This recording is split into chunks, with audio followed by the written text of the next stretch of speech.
Hey guys, welcome back to Kinetix Performance Coaching. Today we're going to be talking about the protein misconception. When dealing with my coaching clients, one of the first things I tell them is that I am a muscle-centric coach.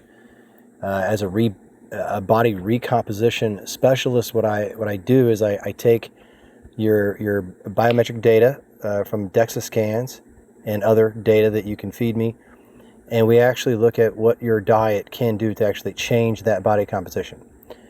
For most people, building muscle is the goal. I mean, we all generally are under-muscled, and that is a huge part of why we're having metabolic issues. So the focus will always be to use nutrition and training to accelerate lean mass growth, and by doing that, you're also going to be reducing intestinal fat and subcutaneous fat, and putting just less stress on the entire system as a whole. So that does tie into the protein question. How much do I need? That is all gathered by your actual biometric personal data that I can then analyze. Be sure to click the link if you guys are interested in understanding more about the process. So let's talk about protein for a minute, because I think there's a pretty big misconception around what people actually consider a high protein food. I see this all the time with clients when I'm reviewing their weekly nutrition diets. Someone will tell me, yeah, no, I eat a lot of protein. I eat burgers, I eat sausage, I eat nuts, I eat beans. And technically, yes, all of those foods do contain protein, but that doesn't necessarily mean that they're protein dominant foods. And that's the distinction that I want people to understand, because just because a food has some protein in it doesn't mean that protein is actually where most of the calories are coming from. Take something like sausage or bacon. Those foods definitely contain protein, but a very large percentage of their calories are really just coming from fat, which is also, high calorie. Same thing with nuts. So people talk about almonds and peanuts as protein foods all the time. And again, they do contain protein, but most of the energy in these foods are actually coming from fat.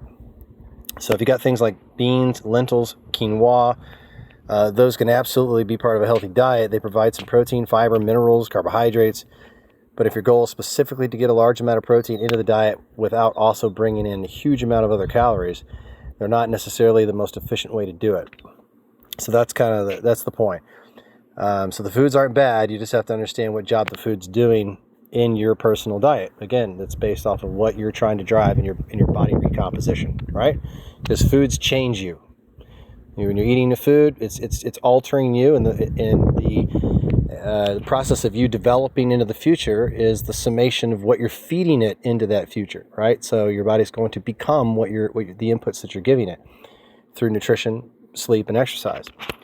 So if you're trying to build muscle, preserve muscle, improve body composition, recover from training, or just make sure you're getting enough protein every day, you're going to want some of your meals to be built around foods where protein is actually the main event. So think about something like ground beef, chicken breast, fish, Greek yogurt, eggs combined with egg whites, whey protein. Those are foods where it becomes much denser to get a meaningful protein serving without accidentally consuming a tremendous amount of calories from fat or carbs.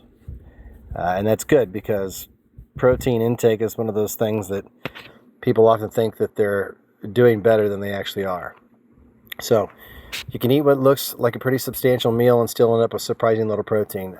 Maybe you had a burger with a bun, some cheese, sauce, fries. There's protein in there, but once you look at the whole meal, you've also got a lot of carbohydrates and fats, and those calories can come up really easy. So if someone's trying to hit a meaningful amount, most people need at least 100 grams. Most of my clients, they don't understand. They think it's a lot, but it isn't when you understand protein sources. And so again, I can make this much easier for people if they just understand the numbers, the data, and then get reflexively used to making better decisions. So when you're looking at your plate, what's the protein source? Does this meal contain any protein? If the answer is chicken, lean beef, fish, Greek yogurt, eggs, protein-dense foods, then you got real anchors. Then you can add your vegetables, and then you can add your chosen carbohydrates, depending on your activity and your goals, right? And that's all personal. And some fat, because those are good for hormones, and they're very good for energy. For long-term energy, fat is to me, a much more efficient fuel. So, but just start with the protein instead of hoping the protein just happens to show up somewhere in the meal and not sprinkled into an otherwise heavy carb meal. So just remember that whenever it is, when you're eating protein, it's very satiating. And we have another podcast on that you can listen to, but you'll stay fuller longer. You're going to snack less. You have fewer cravings, and that's going to automatically control your calories and make it a lot easier without feeling like you're constantly restricting yourself. So that's one of the main reasons why this is such an important part of the body recomp. And you guys are interested, click the link below.